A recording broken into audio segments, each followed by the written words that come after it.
Bonjour à tous et bienvenue dans cet épisode 58 de la Postcaf, le podcast de Micro, le podcast Good Manufacturing Podcast présenté par l'Académie de la qualité efficace.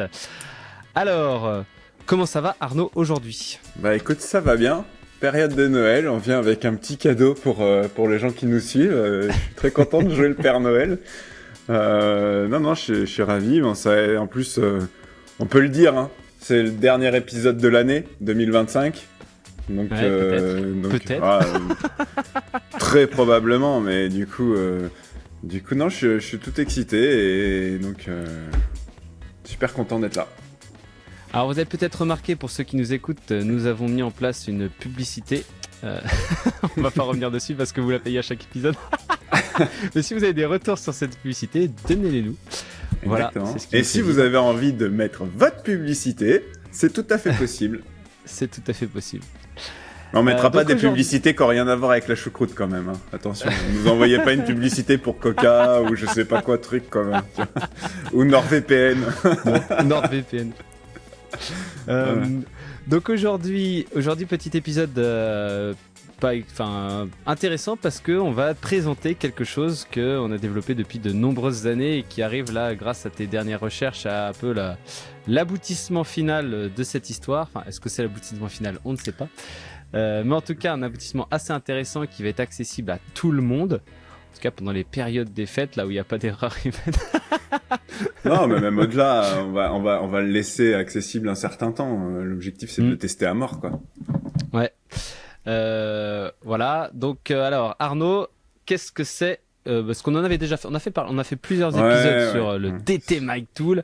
On va peut-être pas représenter tout. On va en parler rapidement, mais on va pas présenter tout en détail. Ouais. De manière synthétique, parce qu'il faut quand même poser un peu le cadre de ce que c'est que ce DT Mic Tool, cet outil d'analyse d'erreurs humaines.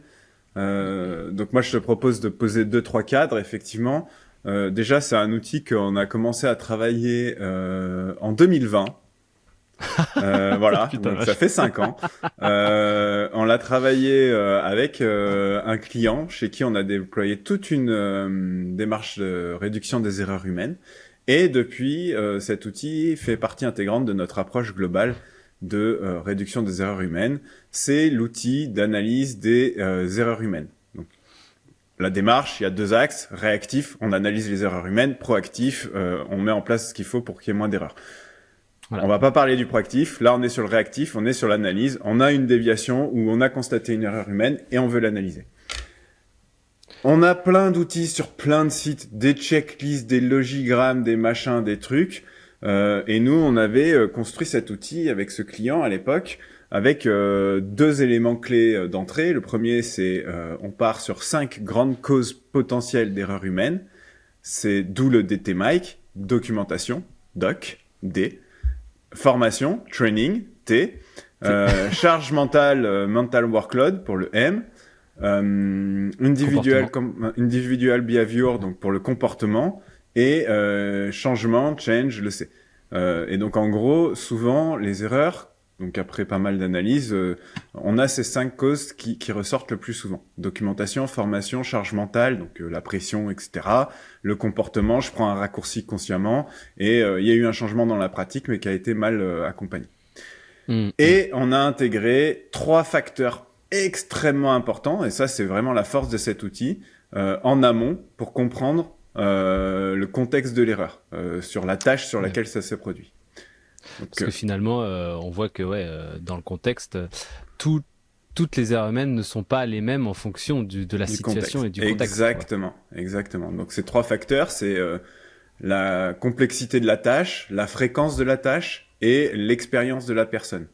Et c'est marrant parce que ça fait le lien avec le podcast de la semaine dernière quand on disait un document qui doit être accessible, c'est quand on est sur une tâche qu'on fait pas souvent et qui est complexe. C'est là où on a vraiment besoin du document.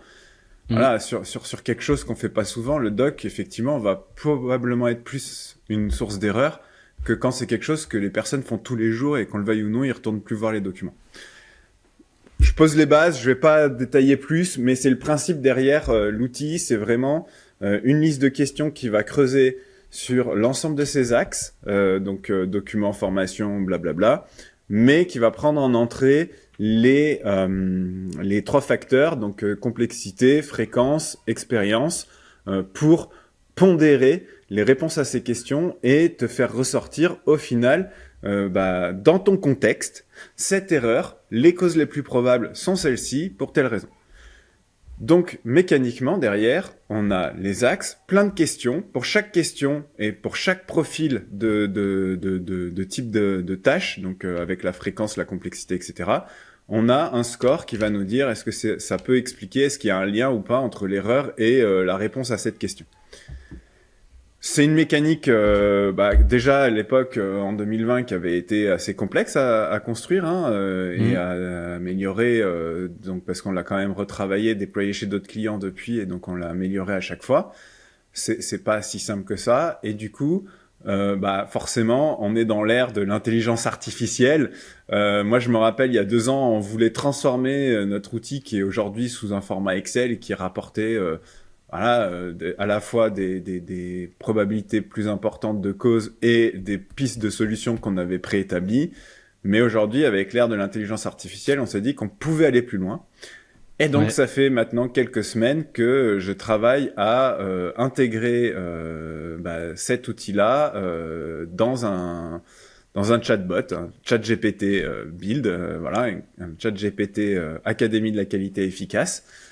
Pour le moment, quelques éléments clés d'entrée. Il est effectivement hébergé complètement chez OpenAI. Il est... voilà. Et du coup, à terme, l'idée, c'est qu'on puisse le décentraliser et le mettre en autonomie sur nos propres serveurs. Avec, on est en train de travailler sur ça, avec nos propres modèles qu'on récupère grâce à des modèles open source, etc. Donc, qui pourraient à terme être déployés sur un site en vase clos, potentiellement. Mais néanmoins, c'est pas grave, parce que de toute façon, pour analyser une erreur humaine, il n'y a pas besoin. C'est ça. C'est très important, ça. Il n'y a pas besoin de données confidentielles. Exactement. Et ça, c'est trop fort. Et donc, par contre, un autre point, c'est que on est à la fois... il est fini à 95%. Je suis encore en train de faire quelques petites adaptations, mais on va le tester en live avec vous. Je suis déjà vraiment satisfait des résultats plus que prometteurs. Et il nécessite aussi, pour le moment, on fera une version plus allégée, mais effectivement, comme il y a pas mal de calculs, pas mal d'analyses derrière, il nécessite, il vaut mieux avoir un compte ChatGPT étendu pour pouvoir arriver jusqu'au bout de la démarche, parce que sinon on va être bloqué au bout de 5-6 questions, parce que comme il y a beaucoup de calculs, si on a un compte gratuit, ça va bloquer. Toi, c'est les bases. Alors, pourquoi c'est intéressant d'avoir mis ça sur IA aussi, c'est parce que finalement, quand on lui met, en tout cas le champ, enfin je sais pas si on dirait un champ de contrainte, mais quand on lui donne en tout cas l'ensemble de la démarche et qu'on lui donne toutes les informations pour raisonner dessus, eh bien les réponses, enfin en tout cas ce qui est le plus intéressant finalement, ce qui nous intéresse le plus, c'est que faire dans quel type d'erreur. Eh bien c'est grâce finalement au fait que ça soit un LLM, finalement, ça va donner des solutions beaucoup plus abouties, beaucoup plus adaptées au contexte. Exactement. Et parce qu'on va... Ouais, vas-y. Non, vas-y, continue. Parce qu'on va pas se le cacher, finalement, toute cette histoire d'analyse d'erreurs humaines, ça n'a qu'un seul but, c'est d'arriver à mettre une action efficace derrière l'erreur humaine. Alors, on va pas revenir trop sur la politique de les erreurs humaines, ça n'existe pas, gna gna gna. Les erreurs humaines, ça existe. Et en fait, elles sont. C'est pas. En fait, je pense que le fait que les erreurs humaines, ça n'existe pas, ça a été mal interprété. C'est plutôt que il faut pas. Enfin, il y a qu'un certain très faible pourcentage d'erreurs humaines où on peut directement blâmer l'humain. Il faut souvent se poser la question sur son système et son environnement. Pour pouvoir résoudre le problème, quoi. Et donc c'est là la force de cet outil, c'est que ça va finalement ouvrir à toutes les personnes qui n'ont pas forcément l'habitude d'investiguer sur des erreurs humaines. Ça va ouvrir complètement le champ des possibilités et surtout de la créativité sur les actions à mettre en place lorsque on est face à ce qu'on appellerait une erreur humaine. Donc comme je dis souvent, hein, le but de l'investigateur et finalement du système qualité, c'est d'arriver à construire un système aussi fiable et sûr pour l'utilisateur que l'électricité à la maison, quoi. C'est-à-dire que l'électricité à la maison, tu peux pas t'électrocuter. C'est pas, enfin, c'est à moins que tu foutes une fourchette dans la prise. Et là, tu vas t'électrocuter. Alors, donc c'est très compliqué avec la complexité des processus dans l'industrie pharmaceutique, mais néanmoins, c'est l'objectif vers lequel il faut tendre. Et donc, c'est grâce à des outils comme celui-là qu'on va pouvoir petit à petit, au fur et à mesure des opportunités d'amélioration, c'est là que ça prend tout son sens. Enfin, tout le monde dit ouais, les déviations, c'est des opportunités d'amélioration et tout ça. Et bien, du coup, c'est vraiment grâce à la créativité des personnes sur les erreurs humaines qui sont effectuées, quoi, pour dire effectivement sur ce truc là, enfin sur ce petit morceau de process, on pourrait améliorer ça pour que ça soit encore plus sûr pour le futur. Et donc c'est grâce à cet outil qu'on va pouvoir trouver des idées d'action intéressantes à mettre en place. Très bien, c'est des bons points d'introduction. Je vais finir l'introduction avant qu'on se lance dans le test en temps réel. Attention, c'est le saut dans le grand bain parce que, comme je le disais, hein, il y a encore des petits paramétrages en cours, donc ça se trouve, ça va nous sortir des trucs complètement pourris. Non, j'y crois pas parce que les premiers tests sont plutôt concluants, mais quand même. Non, dernier point pour finir cette introduction. En travaillant sur le développement et donc l'adaptation de notre outil classique DTMic à l'IA, moi j'ai aussi intégré un certain nombre de références bibliographiques pour agrémenter et améliorer aussi notre approche et les propositions d'action aussi, effectivement.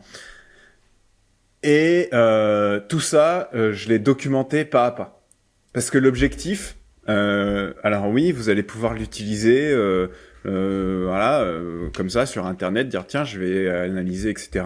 Vous verrez, il y aura un rapport clair qui ressort que vous pourriez utiliser dans vos rapports d'investigation.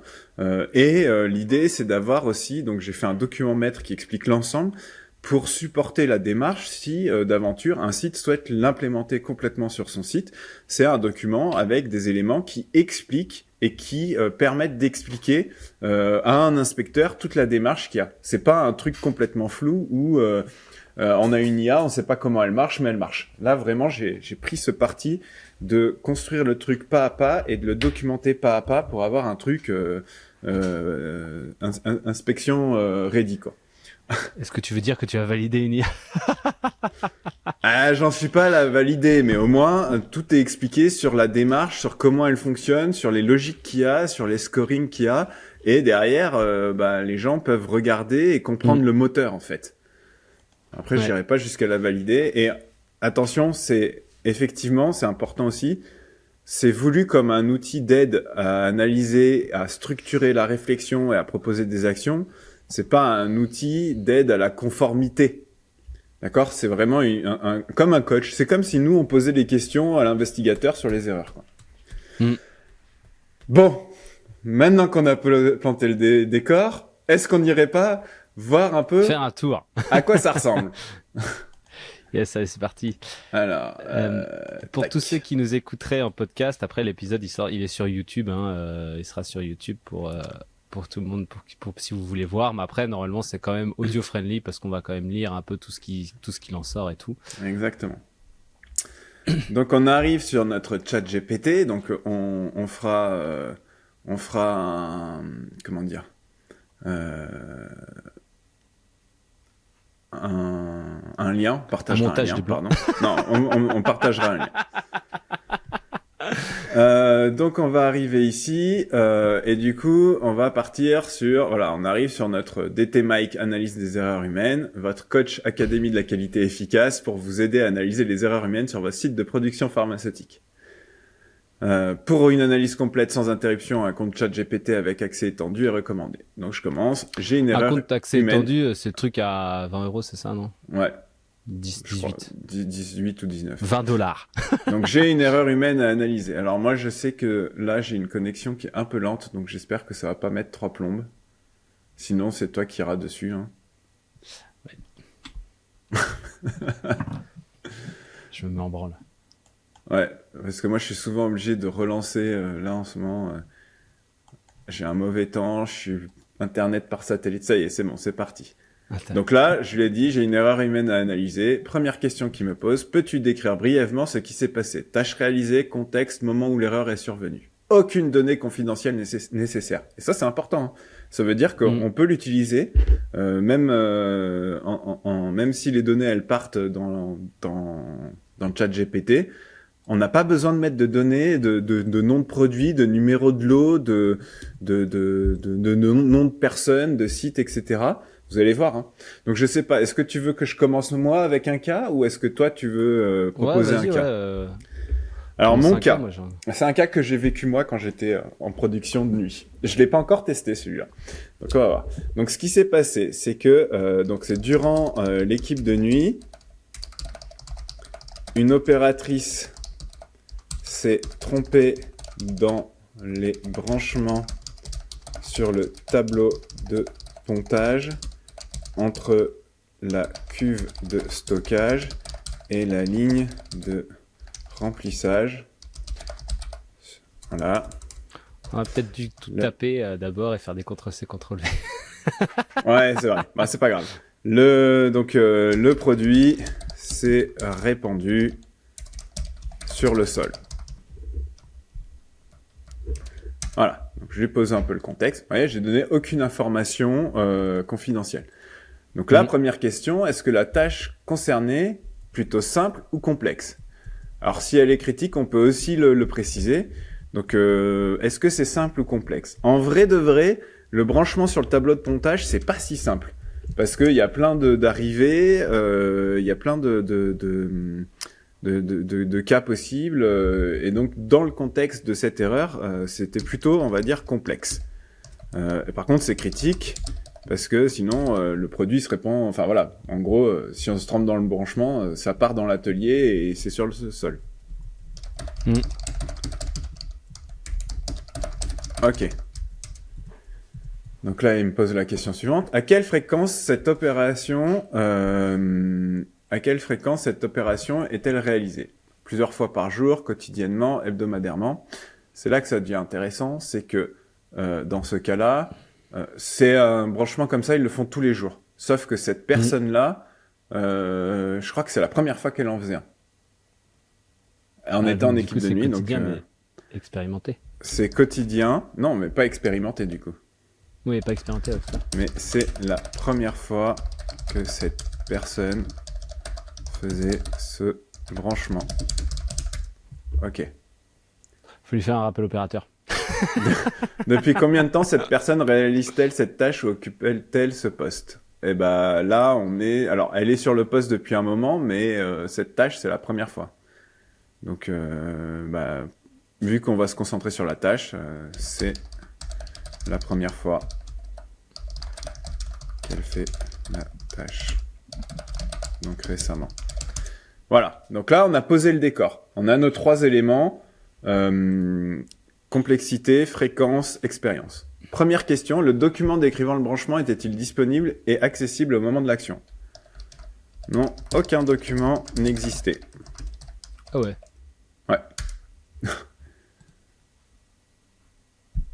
La personne avait-elle reçu une formation spécifique à ce branchement avant de le réaliser? Pas de formation. La personne n'était pas habilitée à faire ce branchement. Et voilà. Faut que je le repose puisque du coup ma connexion a bugué. Pas de formation.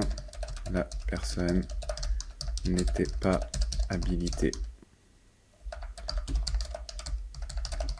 Alors oui, tu m'as dit on aurait dû faire des copier-coller, mais en fait on sait pas non plus dans quel ordre l'IA va nous poser les questions. Moi je sais toutes les questions qu'il y a derrière. Mais potentiellement, j'ai ma connexion qui rame et du coup les réponses qui tardent. Ça va être chiant pour nos auditeurs. On fera une coupure pour le podcast, mais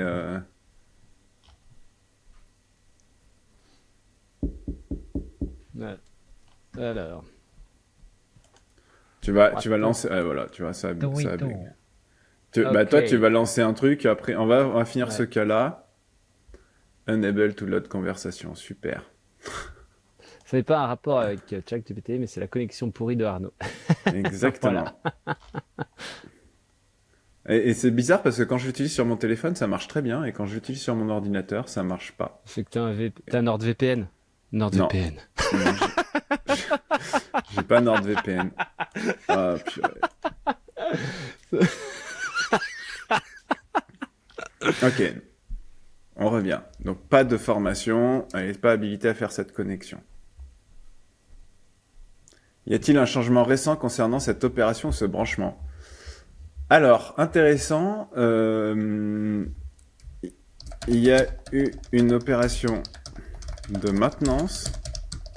Le détrompeur n'a pas été réactivé. Ouh. Le changement lié à la maintenance a-t-il été formalisé et communiqué aux équipes ? Non. Le changement lié à la maintenance a-t-il été accompagné sur le terrain au moment de la reprise ? Non. Du coup, là, ce que tu es en train de dire, c'est qu'il y a eu un changement, mais qu'il n'a même pas été repris, en fait. Ouais. La mise en œuvre du changement après maintenance a-t-elle été vérifiée avant la remise en service ? Non. C'était un détrompeur du genre, si c'est pas le bon chemin qui est plugué, Exactement. Ça arrête. La tâche était-elle réalisée sous une contrainte de temps ou de volume inhabituel durant l'équipe de nuit ? Ça, non, c'est intéressant parce que rarement on se demande ça si on n'a pas une peu d'expérience dans le domaine de... Pas d'opérateur de fabrication disponible. Donc c'est l'opératrice de conditionnement qui a fait le branchement. La journée, c'est l'opérateur de fabrication qui fait ses branchements. L'opératrice devait-elle gérer plusieurs tâches en parallèle ? Non, il n'y avait que ça. L'opératrice a-t-elle été interrompue pendant une étape critique du branchement ? Non, pas du tout. L'environnement de travail rendait-il le branchement plus complexe que d'habitude ? Non, pas particulièrement. Il faisait noir. Il faisait noir. Un double contrôle était prévu ou attendu pour ce branchement avant la mise en circulation du produit ? Non. Théoriquement, un peu quand même. Habituellement, il y a un détrompeur. Ah, c'est pas un double contrôle par une autre personne, quoi. Ouais, c'est ça, ouais. L'action réalisée était-elle conforme aux pratiques normalement attendues dans cette situation ? Compte tenu de l'absence d'habilitation et de détrompeur. Alors, l'action réalisée était-elle conforme ? Bah non, en fait. L'opératrice, elle aurait pas dû faire ce branchement, elle aurait dû demander à son superviseur, en l'occurrence c'était moi à l'époque, mais elle n'est pas venue me demander. La personne habilitée à décider ou valider ce type de branchement a-t-elle été consultée avant l'action ? Non, elle n'a pas consulté, elle a fait son branchement, elle a envoyé et... La personne pouvait-elle avoir conscience du risque lié à ce branchement, notamment en l'absence de détrompeur et d'habilitation ? Non, elle savait pas, là, du coup. Je pense pas, parce que du coup... Tu peux rajouter peut-être ça, hein. Non, elle pense pas... Ouais, je ne pense pas, car l'opératrice en question, je m'en rappelle très bien, elle était plutôt consciencieuse. Et donc, si elle connaissait le risque, elle l'aurait pas fait. Clairement.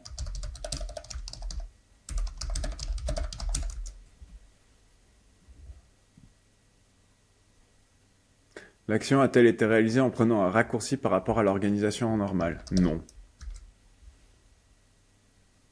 Ce mode de fonctionnement est-il observé ou toléré habituellement dans l'équipe, notamment de nuit ? Alors, le branchement par une opératrice de conditionnement non habilitée, après interrogation de l'équipe, était courant la nuit. On n'avait pas de fabricant. Existe-t-il habituellement un contrôle, un feedback ou une vérification a posteriori sur ce type de branchement lorsqu'il est réalisé de nuit ? Non. Avancement 90%, donc là c'est un des réglages que je fais, parce que normalement on devrait avoir l'avancement à chaque question, et en plus il me met un avancement de 90% alors qu'on a fini. Résultat de l'analyse. Cause la plus probable, changement. Cause secondaire, documentation, formation, comportement. Cause non retenue, charge mentale. Facteur clé ayant contribué à l'erreur. Suite à une opération de maintenance, le détrompeur n'a pas été réinstallé, supprimant une barrière technique essentielle. Et ça, c'est vrai. Ce changement n'a fait l'objet d'aucune formalisation, communication ni accompagnement terrain avant la reprise. Et ça, c'est vrai. Aucun document décrivant le branchement n'existait pour sécuriser une tâche complexe et critique.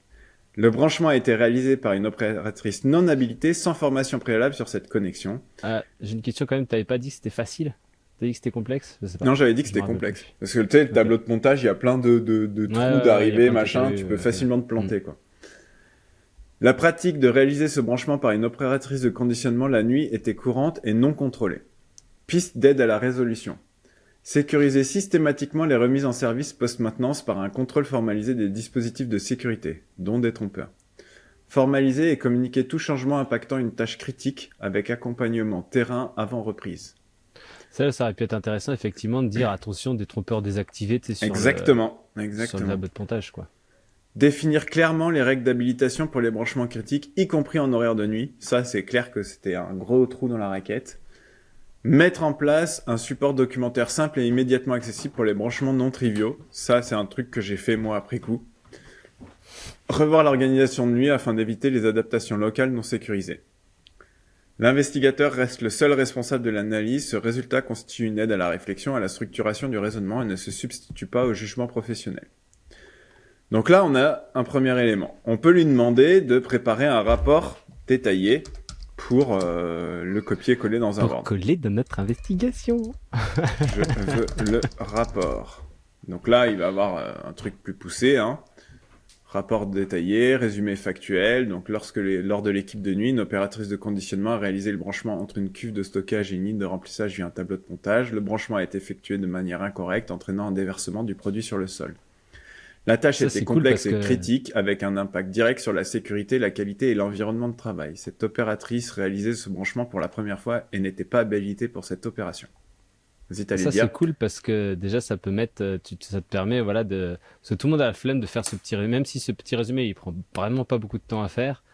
Tout le monde a la flemme de le faire. Et là, du coup, en répondant aux questions, finalement, et en donnant, enfin, en effectuant finalement l'analyse, il te permet d'avoir directement ce petit résumé. Donc ça, c'est assez intéressant. Exactement. Donc profil, tâche, opérateur. Donc complexité de la tâche complexe, criticité élevée, fréquence de la tâche quotidienne, ancienneté de la personne, première réalisation, donc non expérimentée. Contexte spécifique, absence d'opérateur de fabrication disponible en équipe de nuit, réalisation du branchement par une opératrice de conditionnement, pratique connue et courante de nuit bien que non formalisée. Analyse détaillée par axe changement retenu, cause la plus probable. Une opération de maintenance récente a modifié l'état du matériel. Le détrompeur constituant une barrière technique majeure contre l'erreur de branchement n'a pas été réactivé. Ce changement n'a pas été formalisé, n'a pas été communiqué aux équipes, n'a pas été accompagné sur le terrain, n'a fait l'objet d'aucune vérification avant remise en service. Ce changement non maîtrisé a directement créé un contexte propice à l'erreur humaine sur une tâche critique. C'est vrai, hein. C'est clairement ça, quoi. Axe secondaire, documentation. Aucun document décrivant le branchement n'existait pour une tâche complexe critique et réalisée par une personne non expérimentée. L'absence totale de support documentaire constitue une faiblesse majeure du système. Tout à fait d'accord. L'opératrice ne disposait d'aucune aide formalisée pour sécuriser son action. Formation. Axe secondaire. L'opératrice n'avait reçu aucune formation spécifique pour ce branchement. Elle n'était pas habilitée à réaliser cette opération. Le transfert de compétences était inexistant alors même que la tâche était complexe et critique. La formation ne constituait donc pas une barrière opérationnelle dans ce contexte. Donc c'est normal de le retenir. Axe comportement. L'action n'était pas conforme aux pratiques attendues, absence d'habilitation, absence de validation. Toutefois, l'opératrice n'avait pas conscience du risque réel. Elle a agi dans un cadre organisationnel où cette pratique était courante la nuit. Aucun contrôle ni feedback n'existait pour recadrer ces pratiques. Le comportement observé est une adaptation locale à une organisation dégradée et non une prise de risque consciente. Et ça, je trouve ça trop fort. Je trouve ça trop fort. C'est beau, ça. C'est trop fort. Et enfin, on a l'axe charge mentale, l'attention des personnes qui est non retenue, pas de contraintes de temps inhabituelles, pas de multitâche, pas d'interruption, environnement de travail non dégradé, charge mentale n'explique pas la survenue de l'erreur dans ce cas précis. Donc, facteur clé de contributif, suppression d'une barrière technique, absence totale de gestion du changement, tâches complexes et critiques par une personne non formée, non habilitée, absence de documentation. Donc là, il résume. Pistes d'amélioration proposées. Mettre en place un processus de remise en service post-maintenance incluant la vérification systématique des dispositifs de sécurité. Formaliser et tracer tout changement impactant une tâche critique avec une communication ciblée aux équipes concernées. Clarifier et sécuriser les règles d'habilitation, y compris pour les équipes de nuit. Créer un support documentaire simple et visuel pour les branchements critiques accessibles au poste. Ça, c'est ce que j'ai fait, moi, après cette erreur. Revoir l'organisation de nuit afin d'éviter les adaptations locales non sécurisées. Et voilà. Et donc là, c'est quand même ça. Et finalement, encore une fois, là, juste avec la discussion finalement avec l'opérateur qui a fait l'erreur humaine, tu peux remplir ça tranquillement et tu as quand même un beau truc pour étayer ton analyse. Pour étayer ton analyse et surtout des bonnes idées d'action, quoi. Exactement. Autre que, on a fait un rappel opérateur, la prochaine fois, tu feras gaffe avec tes branchements, quoi. Et c'est exactement ce qui a été fait au niveau du site, hein. C'est de dire, on va convoquer l'opératrice, on va lui faire un rappel. Et moi, j'étais le seul à me battre, à dire, mais attendez, on n'a pas d'opérateur de fabrication, les gens de la nuit, il y a personne qui est habilité, et on n'a pas de document qui explique comment faire le branchement correctement. Et en plus, il y avait ce détrompeur qui a été désactivé sans qu'on soit informé. Et la réaction première des personnes, de mes responsables, donc de responsables de l'atelier, c'était de dire, l'opératrice, elle a fait une connerie qu'elle aurait pas dû faire. Il faut qu'on la convoque et qu'on fasse une sensibilisation ou un recadrage, je me rappelle plus exactement, hein, mais non, en fait. Donc j'aimerais bien vous y voir. C'est tous ces gens qui disent ça. J'aimerais bien vous y voir, vous, la nuit, en train de faire des branchements. Ouais, mais c'est ça, hein, franchement, quand t'es là la nuit, et quand tu te retrouves, moi je me rappellerai toujours de ce cas, parce que tu te retrouves à minuit à devoir, alors en l'occurrence c'était du shampoing, mais avoir tout ton atelier de fabrication avec 5 tonnes de shampoing répandues sur le sol, voilà, tu fais, bon, qu'est-ce qu'on fait maintenant? Ouais. Et on peut même lui demander d'aller plus loin, voilà, parce que là, du coup, vu qu'on a déjà passé une demi-heure, on n'aura pas le temps de faire un autre cas. Mais vas-y, formalise-moi les CAPA. Et là, voici une formalisation de CAPA rédigée dans un style qualité inspection directement exploitable dans une déviation, une investigation ou un plan d'action. CAPA 1, sécurisation du changement post-maintenance. Action corrective et préventive. Cause traitée, changement non maîtrisé. Action, mettre en place une vérification formalisée de remise en service après maintenance, incluant la présence et le bon fonctionnement des dispositifs anti-erreur. Délivrable attendu, checklist de remise en service intégrée au processus maintenance. Responsable maintenance ingénierie à définir par le site. Échéance cible à définir. Critères d'efficacité, 100% des équipements remis en service avec checklist complétée et archivée. Alors ça a l'air simple en vrai, mais c'est méga chaud comme action parce que sur le principe, il faut que tu te poses la question pour chaque équipement, quels sont les organes de sécurité importants à vérifier avant de machin. Et bon, après, tu pourrais faire un truc moins formel en disant que le mec se pose la question, est-ce qu'il a touché un organe de sécurité pour la production qui sécurise. Mais c'est chaud ça, hein. Enfin c'est chaud. C'est bien, hein, mais c'est pas facile. Clair. Mais après, tu pourrais pousser le truc, hein. Donc là, ChatGPT a des listes de. On a arrêté de réfléchir, ça y est. Adapter les CAPA à ton modèle interne de déviation. Donc hier, j'ai fait un exemple. Il m'a même proposé de me structurer les CAPA avec les champs de TrackWise pour pouvoir faire les copier-coller directement. Bon, en sachant que d'un site à l'autre, le TrackWise peut être un peu différent, donc je sais pas comment il a fait ça, mais c'est assez fou quand même. Ouais. Ah non, c'est pas mal. Voilà, en fait, c'est justement cette génération de contenu adapté au contexte. C'est vraiment puissant. Ouais, complètement. Donc voilà, moi je suis assez satisfait. Franchement, ça marche mieux que notre outil historique. Je trouve que ça ouvre les réflexions et du coup ça c'est vraiment un bon point. Et puis, bah, du coup, là, l'objectif, c'est de finir un peu les dernières adaptations. Parce que voilà, j'aimerais qu'il m'affiche un pourcentage d'avancement à chaque question parce qu'on sait pas quand est-ce que ça va s'arrêter et ça serait dommage de s'arrêter au milieu du chemin. Tester ça aussi avec des modèles ChatGPT qui permettraient de ne pas avoir forcément besoin d'un accès étendu ChatGPT pour l'utiliser. Et puis, mais en tout cas, ce qui est sûr, c'est que pour Noël, vous aurez la version telle que vous l'avez vue, accessible, et vous pourrez commencer à jouer avec pour analyser vos erreurs humaines. Allez le tester, et puis faites-nous des retours. Faites-nous des retours, ça serait super intéressant. Et oui, je suis en retard dans les posts d'épisodes, donc je sais pas quand est-ce que vous aurez droit à écouter cet épisode en pas live. Mais en tout cas, peut-être ça sera après Noël. Mais voilà. Ouais, bah de toute façon, il sera très encore clairement, accessible.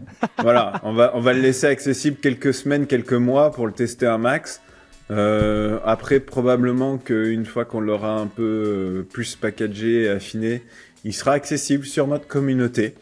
Donc tous les gens qui seront sur notre communauté pourront l'utiliser. Et puis il y aura toujours une version. Voilà, je suis en train de travailler sur un mode express, donc avec un peu moins de questions, des conclusions un peu plus macro, mais qui permettent quand même d'ouvrir la réflexion pour qui sera accessible gratuitement pour tous, quoi. Yes. Bon, en tout cas, merci à tous de nous écouter. Et puis, bonne, amusez-vous bien et bonnes vacances tout le monde. Bonnes et à bientôt vacances, pour un prochain bonne épisode. fête de fin d'année et à très bientôt, à l'année prochaine pour un prochain épisode.